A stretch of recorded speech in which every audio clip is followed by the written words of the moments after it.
Yaxşı. Birinci Rus-Qacar savaşı. Qacar dövləti Rusiyanın Azərbaycanın işğalını, Cənubi Qafqazın işğalının başlanması, xüsusən də Gəncənin tutulmasını bir növ müdafiə eləməmək və bununla da Cənubi Qafqazın nüfuzunun düşməsini həzm eləmədi. Və həmçinin də belə deyək də gecikmiş bir addım idi və bundan sonra ultimatum göndərir ki, Rusiyaya sonradan yadına düşüb da. Bəs bu torpaqlardan geri çəkilməlisən və boşaltmalısan torpağı. Təbii ki, Rusiya dövləti bu vaxta qədər bu strategiyanı, 18-ci əsrdən davam edən bu strategiyanı indidən həyata keçirirsə, buna geri addım atmayacaqdı və nəticə etibarən bu ultimata rədd cavabı verir və bununla da hər iki dövlət arasında əlaqələr dayanır, konsulluqlar bağlanır və müharibə başlayır. Müharibə 1-ci Rus-Qacar müharibəsi 1804-1813-cü illərə əhatə edir. 4-ün yayında başlayacaq. Yanvar hadisələrini artıq bilirsiniz demişik. Birinci bu formada necə eləyirsiniz? 1804-cü il hadisələrinə baxırıq. Dərsi bu formada öyrənsəz daha məntiqlidir. 1804-cü ildə Qacarların Rusiyaya müharibə elan etməsi Azərbaycanda da bir növ ümid işığı doğurdu. Azərbaycan əhalisində. Burada hətta Carbəlakəndə, Qazaxda, Şəmşədildə üsyanlar baş verirdi Rusiyaya qarşı və müharibə Rusiyanın İrəvan və Naxçıvana hücumu ilə başlayacaq. Yəni Rus qoşunları buradan birbaşa Sisyanovun rəhbərliyi altında İrəvana və Naxçıvana yürüyüş edəcək. Bu vaxt Azərbaycan ordu komandanı, yəni Qacarların Azərbaycan valisi Abbas Mirzəli həm də Azərbaycan ordusunun komandiri idi. O da Sisyanova qarşı olaraq müharibəyə başlayacaq. 1804-cü ildə Naxçıvan tutulur. Naxçıvan tutuldu. İrəvan da mühasirə alınacaqdı. İrəvan mühasirə alınır. Burada iki dənə döyüş baş verəcəkdir. Bir, üç kilsə. Aylar lazım deyil, mənə ancaq sıralama lazım. Qəməlli döyüşləri. Hər iki döyüşdə Ruslar, Qacarlar və İrəvan xanlığı arasında başlamışdı. Qacarlar qələbə qazanır və Ruslar məğlub olacaqdı. 1804-cü il hərbə məqdarında. Bu vaxt Sisyanov dəfələrlə İrəvana ultimatum verir, hücumlar edir. Görür ki, İrəvan qalasını tutmaq çətin olur. İrəvan qalası çox güclü müdafiə sahibi idi. Və buna görə də məcbur qalır İrəvan xanına məktub göndərir ki, diplomatik yolla təslim olsun. Lakin İrəvan xanı, belə deyək də, Məhəmməd Hüseyin xan təslim olmayacaqdı. Səbəbi nə idi burada? Səbəb o idi ki, bir, qalanın özünün müdafiəsinə güvəndi. 2, artıq sentyabr aydı və qışın düşürdü.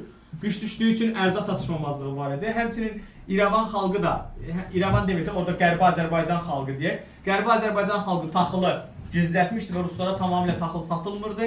Ancaq üç kilsədə yaşayan ermənilər taxıl satırdılar Ruslara, o da baha qiymətə. Amma qalan heç kim taxıl vermirdi Ruslara. Bu isə Rusların qida ehtiyatının tükənməsinə gətirib çıxarır. Sisyanov dəfələrlə də müraciət eləsə də İrəvan xanı təslim olmayacaq və Sisyanov məcbur qalacaq 1804-cü ildə İrəvan qalası mühasirəsi yarımçıq qoyacaq. İrəvanı tuta bilməmək, Naxçıvanı tutmağın bir mənası yox idi. Çünki iki od arasında qalır Rus qoşunları. Məcbur qalır İrəvandan geri çəkiləndə Ruslar Naxçıvandan da geri çəkiləcək.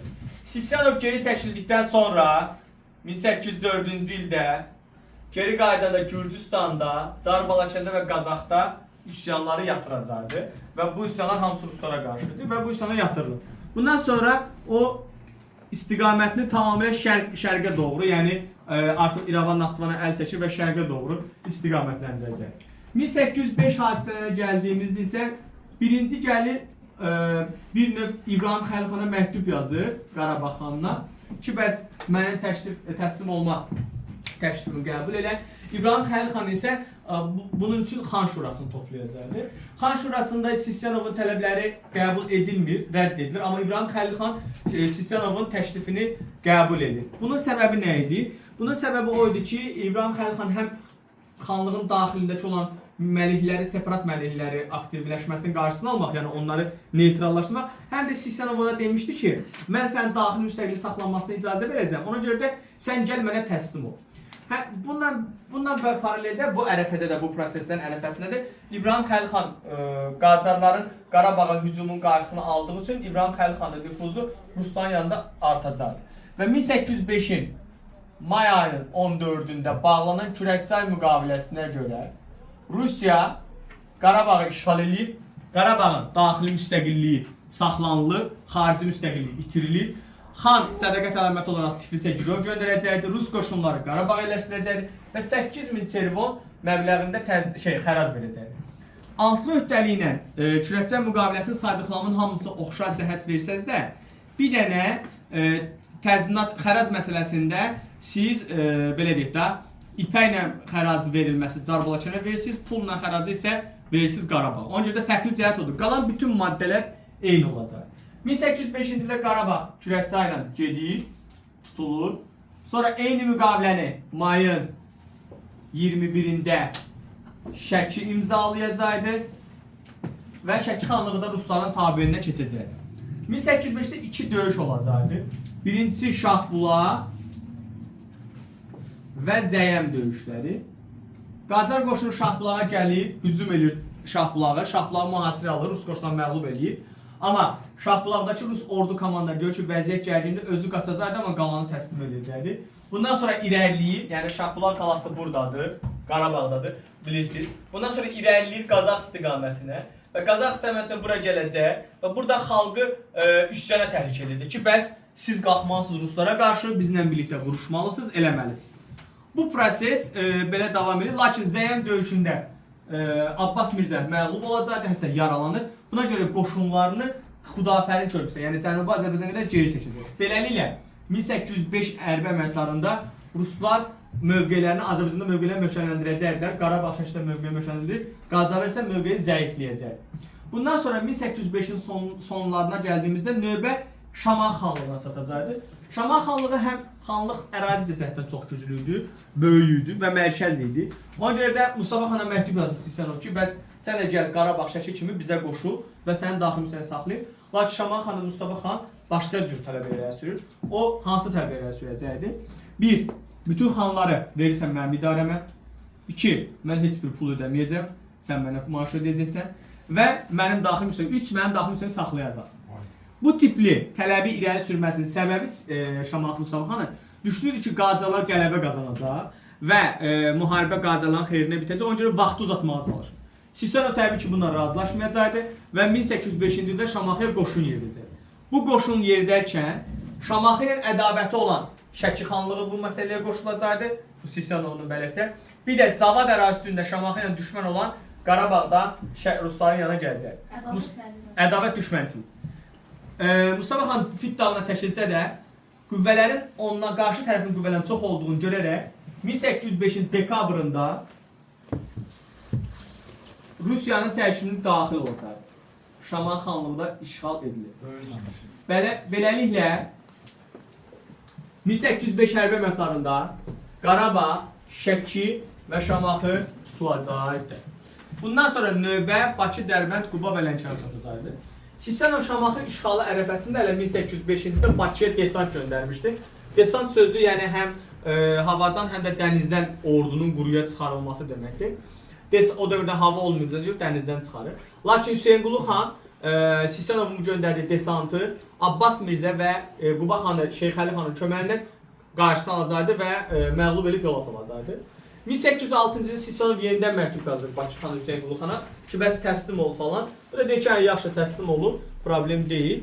Və 1806-cı ildə, belə deyək də, 1806-cı ildə bu proses baş verir. Bakı qala divarları qarşısında görüşürlər. Mənbələrdə deyilir ki, Sisyanov bunu deyir ki, sırf Hüseynqulu xanı o açarı verəcək mənə və qabaqda diz çökərək verəcək. Bu Hüseynqulu xanın xoşuna gəlir və onu öldürür. Sonra onu tikəlirlər, doğrayırlar. Bəzi mənbələr onun kəlləsinin Gəncəyə göndərildiyini və Şamaxıya göndərildiyini, bəzi mənbələr isə elə orada cəmaata sərgiləndiyini. Yəni ona deyir diz çök, o da diz İbrahim xan Hüseynqulu xan diz çökməyə əvəz Bakı xanı. Hüseynqulu xan diz çökməyə əvəzində isə onu güllələyəcəkdi, yəni öldürəcəkdi. Və Sisyanovun ölümü Cənubi Qafqazda Rusların mövqeyini zəiflədi. Və bu hətta xanların da ona qarşı, yəni Rusiyaya qarşı bir növ tərəddüd yaranacaq. Buna baxmayaraq 1806-cı ildə Ruslar yenidən qüvvəni toplayır. Dərbənd 1806 hadisələrinə baxdığımızda Dərbənd, Bakı və Quba işğal ediləcək. İşğal edilir. Lakin bunun nəticəsində Dərbəndlə Bakı işğal edilərək komendant idarə üsulu yaradılsa da, Qubada isə keçmiş Bakı xanı 2-ci Mirzə Məhəmməd rəhbərliyi altında Əylə Şurası yaradacaqdı. Hüseynqulu xan, Bakı xanı olan Hüseynqulu xan əhalinin qırğına verməmək naminə Qacar sarayına qaçıb gizlənəcəkdi. Yəni Qacar sarayına sığınacaqdı ki, əhali belə deyək də bir növ qırğına verilməsin. 1806-cı ildə Ruslar istəyirdi ki, bir növ tezbazar müqavilə bağlansın Qacarlara. Bunun səbəbi Osmanlı ilə hər an müharibə başlamaq məsələsidir. Lakin bu məsələ bir növ uzanacaqdı və müharibə davam eləyəcəkdi. Və 1806-cı ildə Qarabağ qoşunu, Qacar qoşunu Azərbaycan yenidən hücum eləyir. Bu vaxt hücum eləyən vaxtı Rus general Lisaneviç İbrahim Xəlixanı öldürür Qarabağ xanı. Bunu qəzəblənən, bunu görən Şəki xanı Kürəkçay müqaviləsini pozaraq Səlim xan üsyan qaldırır. Səlim xan üsyan qaldırır. Hətta üsyana Şaman xanı Mustafa xan, sonra Qarabağ xanı Mehdiqulu xan, İbrahim Xəlixandan sonra gələn hakimiyyətə onlar belə dəstəkləyirlər. Lakin üsyan yatırılacaqdı. Nuxa yaxınlığında döyüşlər yatırılır və Səlim xan qaçıb Qacar sarayına. Rusiya Şəkidə müvəqqəti idarə yaradır. Müvəqqəti idarəni kim idarə edəcəkdi? Keçmiş Xoy xanı Cəfərqulu xan idarə edir. O da ermənilərdən Azərbaycanın ibarət əhalini Xoydan köçürəcəkdi Şəkiyə köçürəcək, Şəki ətrafına köçürəcək. 1806-cı ildə həm də bu hadisələr içərisində bir də Carbalakan üsyanı baş verir Ruslara qarşı. Carbalakan üsyanı. Lakin bu üsyan da uğursuzluqla nəticələnəcək. 1806-da Rusiyanın Cənubi Qafqazda işğallarını görən Osmanlı dövləti 1806-cı ildə Osmanlı Rusiyaya qarşı müharibəyə başlayır. Osmanlı müharibə elan edir.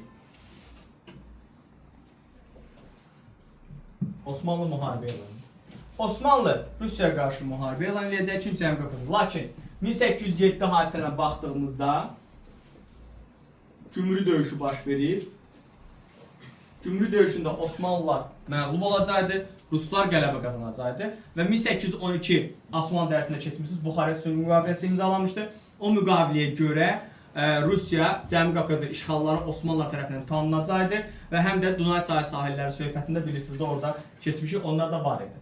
1808, 1809 və 1809 və 1810 hərbi əməliyyatları istər Qacarlar, istər Ruslar üçün çox belə perspektivsiz keçəcək.